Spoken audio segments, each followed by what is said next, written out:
सदाबहार सच्ची कहानियों पर आप सभी का स्वागत है। मेरे ससुराल में कुछ ऐसे सोच के लोग थे। पुरानी कहावत है ना, जितनी लाठी उतनी ही ताकत। वे घर में लड़की होने पर बहुत अफसोस किया करते थे और बहू पर बहुत जुल्म किया करते थे।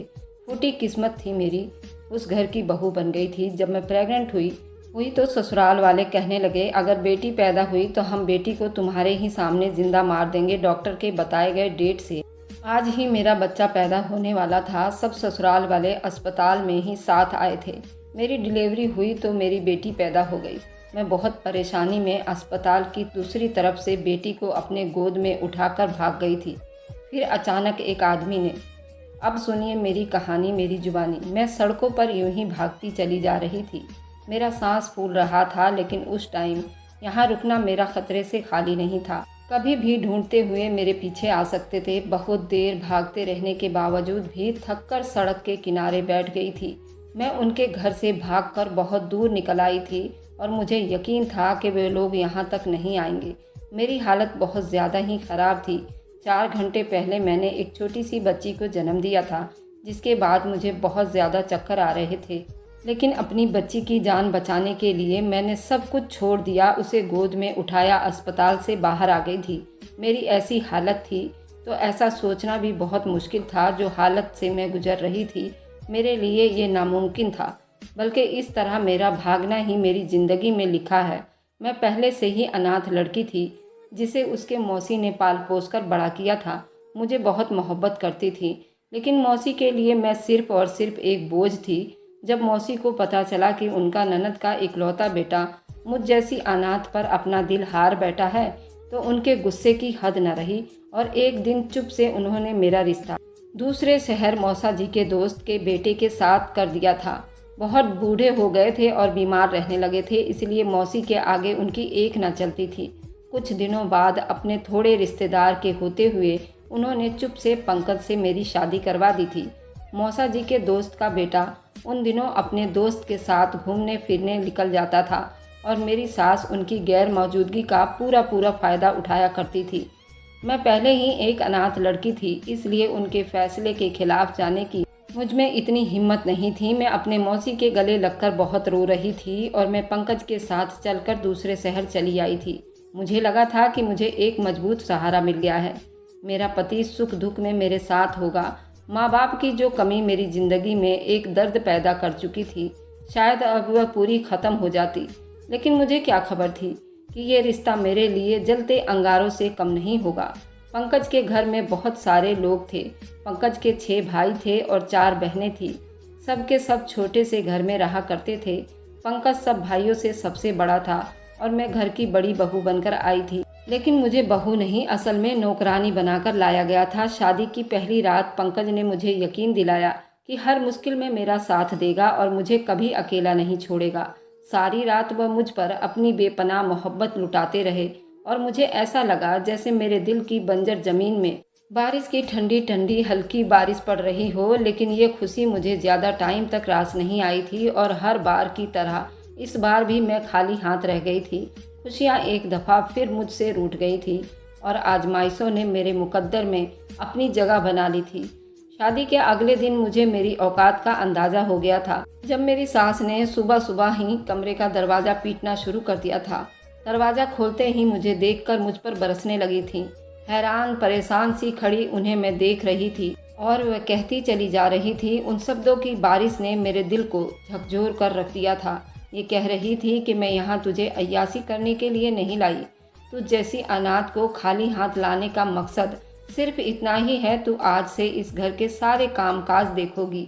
सुबह के 8 बजने वाले हैं और तू अभी तक महारानी बनकर सोई पड़ी है। तेरी मौसी ने तो ये कहा था कि तू बहुत काम किया करती है और तू बहुत समझदार है, लेकिन मुझे तो कोई कामचोर मालूम हो रही है, जिसे सवेरे उठने का भी नहीं पता। अपनी सास द्वारा कहे गए शब्द सुनकर मैं ज़मीन में गड़ती जा रही थी। मेरी मौसी ने जानबूझकर मुझे इस दलदल में धकेला था। पंकज की माँ ने मुझे एक नौकरानी के तौर पर ब्याह कर लाई थी।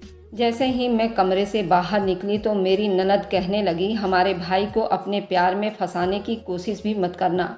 मम्मी के सिवा किसी की बात पर विश्वास नहीं करता, इसलिए ऐसा कोई काम न करना जिसकी वजह से तुम्हें घर से धक्के देकर बाहर निकाल दे। अपनी बड़ी ननद की बात सुनकर मेरे रोंगटे खड़े हो गए थे। वह साफ शब्दों में, सीधे शब्दों में मुझे धमका रही थी। मैंने चुप से सर झुका ली थी, लेकिन मेरी आंखें आंसुओं से भर गई थी।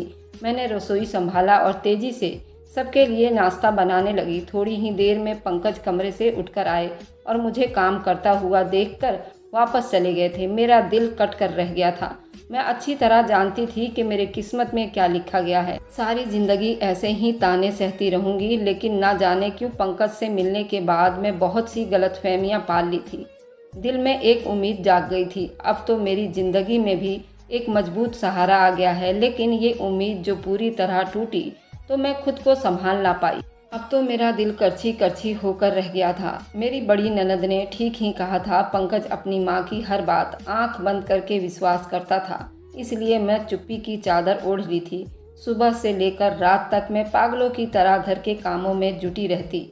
जब रात आती तो पंकज मुझ पर अपनी मोहब्बत निछावर करते तो मुझे बिल्कुल भी अच्छा नहीं लगता। थकान से मेरा पूरा बदन टूटता रहता था और मुझे पंकज की मौजूदगी बिल्कुल भी पसंद नहीं आ रही थी और उनका मेरे पास होना जिंदगी बुरी तरह से मुझे मौत दे चुकी थी। दिन धीरे धीरे बीतने लगे थे जब ही मेरी जिंदगी में एक ठंडी हवाओं का झोंका आया और मुझे एक अनोखा सा सुकून बख्श दिया। काफ़ी दिनों से मेरी तबीयत खराब थी, लेकिन मेरी सास मुझे डॉक्टर के पास लेकर नहीं जा रही थी। जब एक दिन घर के काम पड़े हुए थे, मैं बुरी तरह चक्कर खाकर गिर गई तो मजबूरन मेरी सास मुझे डॉक्टर के पास ले गई। डॉक्टर ने बताया कि मैं पेट से हो गई हूँ। उस खबर से जैसे मेरी ज़िंदगी बदल कर रह गई थी। मुझे ऐसा महसूस हुआ जैसे डॉक्टर ने मुझे नई ज़िंदगी बख्श दी है। मैं खुशी से दीवानी हो रही थी और दिल ही दिल में सोच रही थी कि जब ये खबर पंकज को पता चलेगी तो वह कितना खुश होंगे।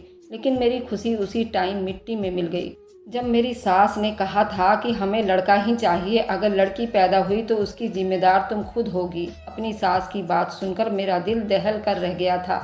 लड़का या लड़की ये सब तो भगवान की मर्जी थी, मैं बेचारी क्या कर सकती थी। लेकिन मैं इतना ज़रूर जानती थी, अगर मेरी सास को लड़का चाहिए तो वह लड़की पैदा होने पर ज़रूर उसने नुकसान पहुंचाएगी।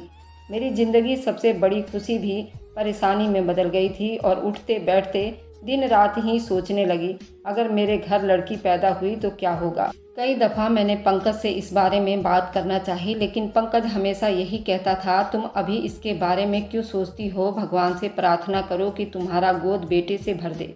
कभी भी मुझे समझ नहीं आया था कि पंकज पढ़े लिखे होने के बावजूद भी सही और गलत में फ़र्क क्यों नहीं करते थे। वह तो बहुत अच्छी तरह से जानते थे कि उनके घर में मुझ पर किस तरह से जुल्म ढाए जाते हैं और उनकी माँ का स्वरूप मेरे साथ कैसा है। लेकिन पंकज ने कभी भी मेरी तरफ से एक शब्द भी नहीं कहा था। मुझे प्रेग्नेंट हुए 6 महीने बीत गए थे और इन 6 महीनों में पूरी तरह से परेशानी में बिताए थे। हर टाइम एक ही सोच मुझ पर हावी रहती थी, अगर मेरी बेटी हो गई तो मेरी बेटी के साथ ये लोग क्या करेंगे। मेरा दिल बुरी तरह से दहल जाता था। मैं एक बेटी की माँ बनने वाली हूँ। मैंने सोच लिया था, अगर भगवान ने मुझे ये लक्ष्मी दी है तो ये सब कुछ छोड़कर अपनी बेटी को लेकर यहाँ से फरार हो जाऊँगी। मुझे पंकज से कोई खास उम्मीद नहीं थी। पंकज ने आज तक कभी मेरे हक में एक बात तक ना कही थी। वह अपनी बेटी की ज़िंदगी के लिए क्या करते। वह तो अपनी माँ के हर हुक्म पर अपना सर झुका दिया करते थे और मेरी सास को सिर्फ और सिर्फ बेटा ही चाहिए था। पंकज को कभी नौकरी के सिलसिले में कुछ दिन घर से बाहर भी बिताने पड़ते थे। मेरे दिन यूं ही बीत रहे थे। जब मुझे दर्द होने लगा, मैंने अपनी सास को अपने जिस्म में उठने वाले दर्द के बारे में बताया तो कहने लगी, पहले सारे कपड़े धो लो, फिर तुम्हें अस्पताल लेकर चलूँगी। ये सुनकर मैं हैरान रह गई कि मेरी सास इतनी सख्त दिल कैसे हो सकती हैं। लेकिन मेरी सास को मुझ पर जरा भी तरस ना आया और मैंने गिरते पड़ते हुए घर के सारे कपड़े धो डाले। तभी मेरी सास मुझे अस्पताल लेकर गई। मैंने कुछ ही देर में खूबसूरत सी बेटी को जन्म दिया।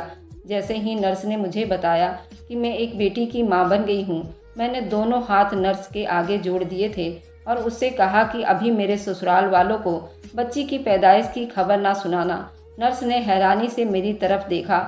मैंने उसे सारी बात बता दी थी। मैंने उससे बहुत विनती की, मुझे मेरी बच्ची समेत यहाँ से निकाल दीजिए, वरना ये जालिम लोग मेरी बच्ची को किसी भी जगह फेंक देंगे। नर्स बहुत रहमदिल औरत थी। उसने मुझे पूरी तरह से चादर उड़ा दी थी और मेरी बच्ची को मेरी गोद में डाल दिया था और लेबर रूम के पीछे दरवाजे से भगाने में मेरी मदद की। और कहने लगी, यहाँ सब कुछ मैं देख रही हूँ, तुम्हारे पास अब आधा घंटा है, तुम यहाँ से कहीं दूर निकल जाओ। मैंने दिल से नर्स के लिए प्रार्थना की और भागते भागते उस खाली सड़क पर जाकर बैठी थी। मैं किसी भी सूरत अपनी बेटी को नहीं खोना चाहती थी, क्योंकि ज़िंदगी में मुझे पहली बार अपना कोई खूनी रिश्ता मिला था। मुझे सड़क पर बैठे हुए कुछ ही देर बीते थे कि तभी एक गाड़ी मेरे पास आकर रुकी और बूढ़ा और बूढ़ी गाड़ी से उतरकर मेरे पास आए और मुझसे पूछने लगे मुझे किस चीज़ की ज़रूरत है। मैंने उनसे कहा कि मुझे एक छत चाहिए जिसके नीचे मैं इज्जत से अपनी बेटी के साथ बिता सकूं। मैं अपनी नाजुक सी कली को सीने से लगाए सिसक ही रही थी कि उन लोगों को मुझ पर बहुत तरस आया। मेरी हालत ऐसी नहीं थी कि वे लोग मुझसे ज़्यादा सवाल करते, इसलिए मुझे कोई टाइम नहीं हुई। उन्होंने कहा, बेटी हमारे साथ चलो, तुम्हें और तुम्हारी बेटी को अपने घर में जगह देंगे। मेरे लिए वे लोग बिल्कुल अनजान थे, लेकिन मैं सड़क पर कितनी देर बैठी रह सकती थी, इसलिए मैंने उनका कहा मान लिया और उनकी गाड़ी में बैठ गई। यूँ भी जिंदगी ने मुझे इतने जख्म दिए थे, अब मैं पत्थर हो गई थी। वह मुझे सहारा देकर अपने घर ले आए। वह दोनों बुजुर्ग जोड़ा एक आलीशान बंगले में रहा करते थे। नौकरों की भी कोई कमी नहीं थी। मुझे और मेरी बच्ची को भी रहने के लिए कमरा दे दिया गया और दोनों ने मुझसे कहा कि तुम हमें माँ बाप कहकर पुकार सकती हो, क्योंकि हम दोनों यहाँ अकेले रहते हैं और औलाद के लिए तरसते हैं। हमारा एक ही बेटा है जो बाहर शहर चला गया है, कभी कभी लौट कर आता है। और दोनों ने मेरी बेटी का नाम उमा रख दिया था। मैं उन दोनों के घर बड़े तसल्ली से ज़िंदगी बिता रही थी। मैंने उन्हें बताया मेरे पति की मृत्यु हो गई है और मेरे ससुराल वाले अच्छे लोग नहीं हैं। वह मेरी बेटी को मुझसे दूर करना चाहते थे, इसलिए मैं घर से भाग आई हूँ। मैंने उन्हें ये नहीं बताया कि मेरा पति जिंदा है, क्योंकि मेरे लिए पंकज का जिंदा होना बिल्कुल ना के बराबर था। माँ पापा ने मेरी बेटी को अपनी गोद में लिया और इस तरह प्यार दिया कि मैं हैरान रह गई। मैं आज तक मोहब्बतों के लिए तड़पती रही थी, लेकिन मेरी प्यारी सी बेटी बहुत ही खुशनसीब थी। उसे ऐसे लोगों की मोहब्बत नसीब हुई थी। टाइम पर लगाकर उड़ रहा था और मेरी बेटी अब साल भर की होने वाली थी जब वे दोनों बुजुर्ग भी बहुत ज़्यादा बीमार हो गए और बिस्तर से लग गए। एक दिन मेरे पापा हाथ पकड़कर कहने लगे, बेटी तुम मुझे बहुत प्यारी हो, मैं तुम्हें अपनी सगी बेटी की तरह इस घर में जगह दी है। मैं नहीं चाहता कि हमारे मरने के बाद तुम एक दफ़ा फिर से बेसहारा हो जाओ। उमा को तो मैंने अपनी गोद में खिलाया है और मैं कभी भी उसे तकलीफ में देखने का सोच भी नहीं सकता। इसलिए मैं और तुम्हारी माँ ने सोचा है कि हम दोनों की बीमारी को सुनकर हमारा बेटा वापस आ रहा है, हम उसे तुम्हारी शादी करवा देंगे और तुम हमेशा इज्जत से हमारी चार दीवारी में ज़िंदगी बिता सकोगी। उनकी बात सुनकर मेरे रोंगटे खड़े हो गए। ये कैसे मुमकिन था कि मैं पहले से ही शादीशुदा थी। मेरा और पंकज का रिश्ता आज भी वैसे का वैसे था। मेरी आंखों से आंसू बहने लगे थे। ये लोग मेरी ज़िंदगी में किसी भगवान की शक्ति की तरह शामिल हुए थे। मैं उन्हें खोने के बारे में सोच भी नहीं सकती थी। माँ मुझे कहने लगी, बेटा मेरे बेटे से शादी करके तुम्हारी ज़िंदगी अच्छी हो जाएगी और तुम्हें कभी भी कोई तकलीफ़ भी नहीं होगी। उनकी उम्मीद भरी नज़रें मुझ पर टिकी हुई थी। मैं उन लोगों का मन नहीं तोड़ना चाहती थी, इसलिए मैं चुप हो गई और उन्हें भी बता ना सकी कि मैं एक विधवा नहीं बल्कि मेरा पति जिंदा है। उनके बेटे के आने में अभी 2 दिन बाकी थे और मेरी चुप्पी ने जैसे उन्हें नई जिंदगी दे दी थी। वे लोग इस तरह शादी की तैयारी कर रहे थे। मैं बहुत हैरान रह गई थी। मेरे लिए पल बिताना मुश्किल था। मैंने सोच लिया था कि किसी न किसी तरह मैं उनके बेटे को अपनी शादी के बारे में बता दूंगी, ताकि मुझे ये पाप ना करना पड़े। आज सुबह ही घर में खूब रौनक थी। आज उन दोनों का बेटा जो आ रहा था, वे दोनों बहुत ही खुश लग रहे थे और मैं उनके पास ही बैठी थी और उमा हमारे बीच में खेल रही थी कि तभी गाड़ी की आवाज़ आ गई। मम्मी कहने लगी, लगता है मेरा बेटा आ गया। उनके चेहरे पर आने वाली खुशी बहुत ही अनमोल थी। जैसे ही उनका बेटा हमारे घर का दरवाज़ा खोलकर अंदर आया तो उसे देखकर मेरे रोंगटे खड़े हो गए थे। वह भी मुझे देखा और भागता हुआ मेरी तरफ आया। मैं जल्दी से आगे बढ़कर उमा को अपनी गोद में पकड़ लिया और डर से पीछे हटने लगी। मैं सोच भी नहीं सकती थी कि मुझे यहाँ इस आदमी का सामना करना पड़ सकता है, लेकिन अगले ही पल ये सोचकर मेरी जान निकल गई कि माँ पापा ने कहा था कि उनका बेटा आ रहा है। ये तो मेरा पति पंकज था। मैंने उमा को छुपाने की कोशिश की तो वह मेरे करीब चला आया और कहने लगा कि तुम कहाँ चली गई थी? मैंने तुम्हें कहाँ कहाँ नहीं ढूंढा। मैंने आंखें फाड़ कर उसकी तरफ देखी थी। उसका सारा ध्यान मेरी तरफ था। हम दोनों भूल चुके थे कि कमरे में इस टाइम माँ पापा भी थे। मैंने रोते हुए पंकज से कहा कि पीछे हट जाओ, मेरी बेटी को हाथ भी मत लगाना वरना मैं तुम्हारी जान ले लूँगी। मेरा तुमसे अब कोई वास्ता नहीं है। मैं अपना बीता हुआ कल पीछे छोड़कर आ गई हूँ। उमा मेरी बेटी सिर्फ मेरी बेटी है। पंकज की आंखों से आंसू बह रहे थे। वह कह रहा था कि उसने मुझे हर जगह ढूंढा लेकिन मैं उसे कहीं नहीं मिली। मेरी जुदाई में तड़प गया था। वह कह रहा था कि उसे बेटी की पैदाइश पर कोई अफसोस नहीं था, बल्कि जब उसे पता चला कि उसके घर बेटी पैदा हुई है तो वह बहुत ही ज़्यादा खुश था। लेकिन उस टाइम मैंने उसके होश उड़ा दिए थे। मैं हॉस्पिटल से बेटी को लेकर फरार हो गई थी और उसके घर वालों ने उससे कहा था कि मेरा कोई आशिक मुझे भगाकर ले गया है। लेकिन पंकज अच्छी तरह जानता था कि मुझे कोई भगाकर नहीं ले गया, बल्कि मैं उसके घर वालों से तंग आकर खुद ही भाग गई हूँ। उमा को अपनी गोद में लेना चाहता था लेकिन मैं अभी भी डर के आगोश में थी। मैं उमा को उसकी गोद में देने से हिचकिचा रही थी।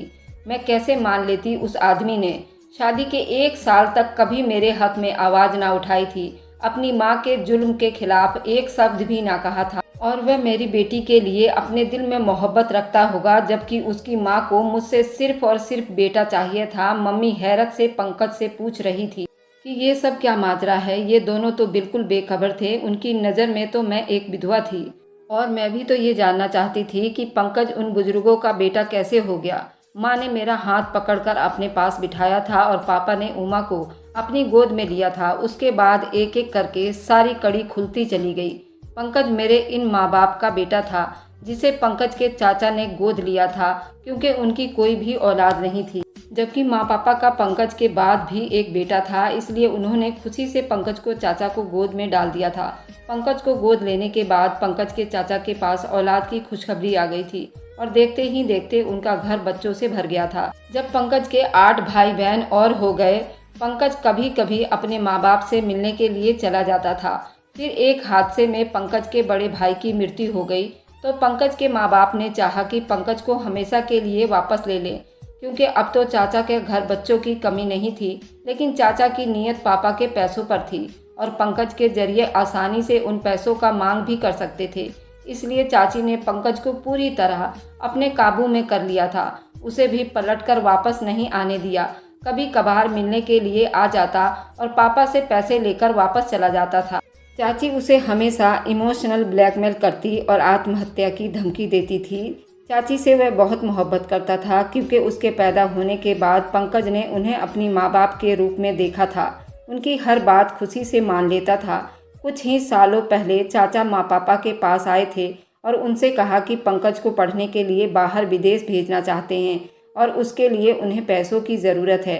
अपनी बेटे की पढ़ाई का सुनकर पापा ने जल्दी से उन्हें 20 लाख रुपए दे दिया था। चाची ने उन 20 लाख रुपए से अपने जेवर बनवा लिए, जिसकी खबर पंकज को बाद में हुई और उसे अपनी मां की लाज रखने के लिए उस झूठ की वजह से पंकज को आगे की पढ़ाई करनी पड़ी। मां पापा भी समझते रहे कि उनका बेटा बाहर में पढ़ रहा है, लेकिन जब पंकज यहाँ एक मामूली सी नौकरी कर रहा था और चाची ने एक नौकरानी रखने की बजाय पंकज की शादी मुझसे करने के लिए अच्छा समझा था ताकि उन्हें मुफ्त में एक नौकरानी मिल जाए। मुझसे बेटा पैदा करवाकर पंकज को ज़्यादा अपने काबू में करना चाहती थी और मेरे बेटे के नाम पर भी माँ पापा से पैसे खूब लूटती रहती। पंकज चाचा के लिए सोने का खजाना था जिसके जरिए वह बार बार पैसों की मांग करा करती थी। पंकज अभी भी बाहर विदेश से नहीं बल्कि चाचा के घर से आ रहा था और उसे चाची की इज्जत के खातिर ज़्यादा झूठ बोलना पड़ा था। लेकिन मेरी यहाँ मौजूदगी पर अपने जज्बात पर काबू न रख पाया और सारा सच खुलकर सामने आ गया। पंकज कह रहा था कि जब मैं अपनी बच्ची को लेकर वहाँ से भाग गई तो उसे एहसास हुआ कि वह मेरे साथ कितना जुल्म कर चुका है। उसने मेरे साथ 1 साल का टाइम बिताया था और उस 1 साल में मुझे उससे मोहब्बत हो गई थी। उसने अपनी औलाद की शक्ल भी नहीं देखी थी। पंकज को अपनी गलतियों का एहसास हुआ और वह अपनी हर गलती पर शर्मिंदा था। पापा की आंखों में भी आंसू आ गए थे। उन्हें मालूम था कि उनका बेटा गलत हाथों में चला गया है, इसलिए वह झूठ पर झूठ बोलता रहा। पापा ने मुझे अपने सीने से लगाया और कहने लगे कि हम तुम्हें अपनी बहू बनाना चाहते थे, लेकिन तुम तो पहले से ही हमारी बहू हो। अब से तुम हमारे ही घर में रहोगी। वह हद से ज़्यादा उमा को प्यार करने लगे। पहले भी उनकी मोहब्बत में कोई कमी नहीं थी, अब तो उमा उनकी पोती साबित हुई थी। पापा ने पंकज से कह दिया था, अगर तुम्हें अपनी चाची के पास जाना है तो तो जा सकते हो, लेकिन उमा और मेरी बेटी कहीं नहीं जाएंगी। पंकज ने उमा को अपने सीने से लगाया और पापा से कहने लगा, मैं अपनी औलाद के लिए बहुत तड़पता हूँ। मुझे इस टाइम आपकी तकलीफ़ का भी अंदाज़ा हुआ। बड़े भाई की मौत के बाद दोनों कितने अकेले रह गए होंगे। आपको तो मेरी कितनी ज़रूरत थी, लेकिन मैंने कभी इस बात को महसूस नहीं किया। मैं आप दोनों को छोड़कर कहीं नहीं जाऊंगा। भगवान ने चाची की गोद में बहुत सारी औलादें डाल दी हैं और वह उनके साथ खुशी खुशी ज़िंदगी बिता सकती हैं। पंकज ने मुझसे माफ़ी मांगी थी, मैंने उसे माफ़ कर दिया था, क्योंकि उसकी वजह से ही मुझे माँ पापा जैसे इंसानी रिश्तों के साथ प्यार हो गया था।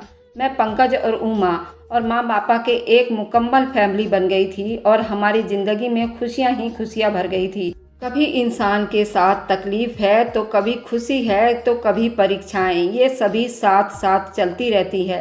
लेकिन इसका मतलब ये नहीं कि हम हार मानकर बैठ जाएं। हमारे भगवान हमारे लिए कुछ ऐसा सोच नहीं रखते, बल्कि उस टाइम पर हम बहुत मजबूत ज़िंदगी हासिल कर सकते हैं। बस हमें हर हाल में भगवान की कृपा करनी चाहिए। मैंने कभी भी भगवान की कृपा नहीं छोड़ी। भगवान ने जिस हाल में रखा, मैंने उस हाल में उनकी कृपा नहीं छोड़ी। आज इसका इनाम मुझे खूबसूरत रिश्तों के तौर पर मिल गया है। अगर आपको आज की कहानी पसंद आई है तो वीडियो को ज़रूर लाइक कीजिएगा और अपने दोस्तों के साथ शेयर भी कीजिएगा। और हाँ, अगर आपने अभी तक मेरे चैनल को सब्सक्राइब नहीं किया है तो ज़रूर सब्सक्राइब कर लें। मिलते हैं हम अपनी कल की एक नई दिलचस्प कहानी के साथ। मुझ पर सदा अपना प्यार और स्नेह बनाए रखे। सभी को मेरा प्यार भरा नमस्कार दोस्तों।